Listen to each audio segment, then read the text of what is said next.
আমার দুই কন্যা সন্তান, তারা এবার প্রথম ভোটার হয়েছে। বাবাকে ভোট দিবে প্রথম, কিন্তু আসলে ওইভাবে পারে নাই, চলে আসছে তারা। এখন ওখানে কোনো এজেন্ট ওইভাবে আমরা দিতে পারি না, যা কোনো রকম কয়েকজন এজেন্ট লোকাল আমরা অ্যালাউ করছি, সেখানে নিতে পারছি। এই একটু আগে আমার কাছে ফোন আসলো, ওখানে একজন বলে আসছে যে এই যে আমি বাজারে যাচ্ছি, আয়সা যেন তাদেরকে না দেখি। মুন্সিগঞ্জের লৌহজং থেকে যুক্ত হচ্ছেন তানিয়া রহমান। তানিয়া, শুরুতেই জানতে চাই আপনি যে কেন্দ্রে রয়েছেন সেখানে সাংবাদিকদের বাধা দেওয়ার খবর এসছে সেই কেন্দ্র থেকে, এই বিষয়ের কোনো সুরাহা হলো কি? সাংবাদিকরা কি স্বাভাবিকভাবে তাদের কার্যক্রম চালাতে পারছেন?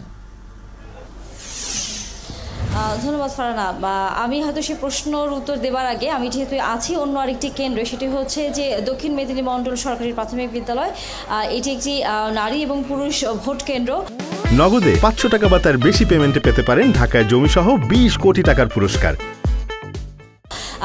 এখানে আমরা ভোট কেন্দ্রে এসে যেমনটা দেখেছি যে সাধারণ যেই ভোটারদের আগ্রহের জায়গাটি সেটি অনেক বেশি, বিশেষ করে নারী ভোটারদের আসলে সংখ্যাটি অনেক বেশি প্রতিটা কেন্দ্রেই আমরা দেখছি। এবং একই সাথে ছোট ছোট কিন্তু পাল্টাপাল্টি অভিযোগের কিন্তু খবর আসলে আমরা পাচ্ছি। আমি এখন যে কেন্দ্রে দাঁড়িয়ে আছি সেখানে কিন্তু এর মধ্যে একজন চেয়ারম্যান পদপ্রার্থী তিনি কিন্তু এখানে উপস্থিত হয়েছেন। আমরা একটু তার কাছ থেকে বরং সর্বশেষ তিনি বিভিন্ন কেন্দ্রে ঘুরেছেন এবং এখন পর্যন্ত তিনি কিন্তু ভোট দেননি। কেন তিনি ভোট দেননি এবং পরিবেশ কেমন আসলে দেখছেন এখন পর্যন্ত নির্বাচনে, তার কাছ থেকে একটু শুনে আসতে চাই। অনেকটা সময় পেরিয়ে গেছে, 11টা বেজে গেছে, তারপরে যতটুকু আমরা জানি আপনি নিজে ভোট দেননি, কেন এখনো ভোট দেননি এবং নির্বাচনের পরিবেশটা কেমন? আমি একদম সবসময় বলেছি যে আমাদের লৌহজংয়ে যে 61টা কেন্দ্র আছে তার মধ্যে 5টি মাত্র আমি কেন্দ্রের কথা বলেছি যেটা ঝুঁকিপূর্ণ, এবং 5টি কেন্দ্রের মধ্যে একটি কেন্দ্র হচ্ছে এক স্থানে একটা হাই স্কুলের মধ্যে, সেখানে পুরুষ একটা কেন্দ্র, মহিলা একটা কেন্দ্র, কলমাতে।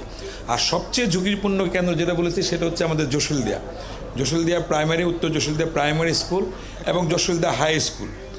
এখানে হচ্ছে আমাদের সবচেয়ে ঝুঁকিপূর্ণ এলাকা, এবং সেই কারণেই আমি তো নিজে ভোট দিই, আমি সকাল 1st আওয়ারে এখানে চলে আসছি, এবং আমার দুই কন্যা সন্তান, তারা এবার প্রথম ভোটার হয়েছে। বাবাকে ভোট দিবে প্রথম, কিন্তু আসলে ওইভাবে পারে নাই, চলে আসছে তারা। এখন ওখানে কোনো এজেন্ট ওইভাবে আমরা দিতে পারি না, যা কোনো রকম কয়েকজন এজেন্ট লোকাল আমরা অ্যালাউ করছি, সেখানে নিতে পারছি।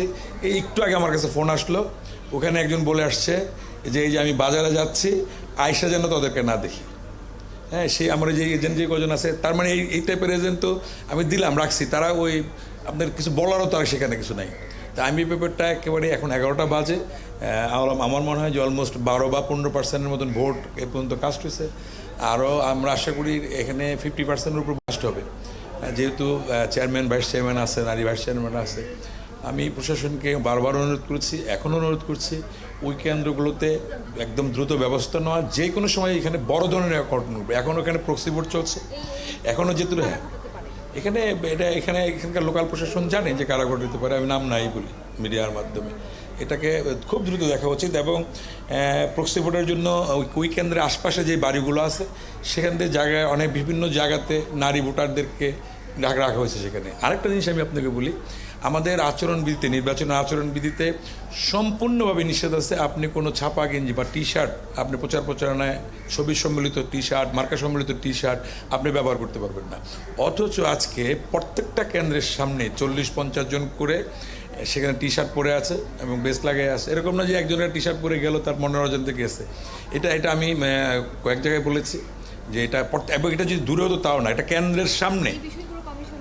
এই বিষয়গুলো আমি একটু আগে কমিশনকে জানিয়েছি, আমি মনে করি তারা যথাযথ ব্যবস্থা নেবে, আপনাদেরকে আমি বলবো।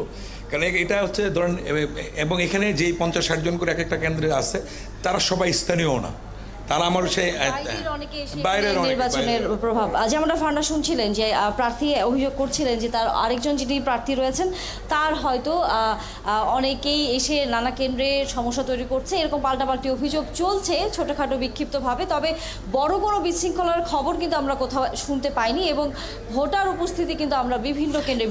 যে অভিযোগগুলি আমরা শুনছিলাম একজন প্রার্থীর কাছ থেকে, একজন চেয়ারম্যান প্রার্থীর কাছ থেকে, সেই বিষয়ে আসলে নির্বাচন কমিশনের সেখানে যারা নির্বাচন কর্মকর্তা যারা রয়েছেন তাদের কোনো বক্তব্য কি পাওয়া গেছে?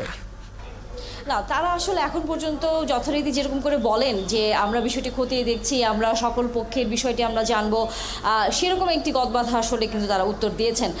কারণ আপনি নিশ্চয়ই আসলে জানেন যে যখনই এই ধরনের কোনো ঘটনা ঘটে প্রশাসনের পক্ষ থেকে আগে তদন্তের কথা বলেন, আগে তারা পুরো বিষয়টি বুঝবার জন্য সময় নেন।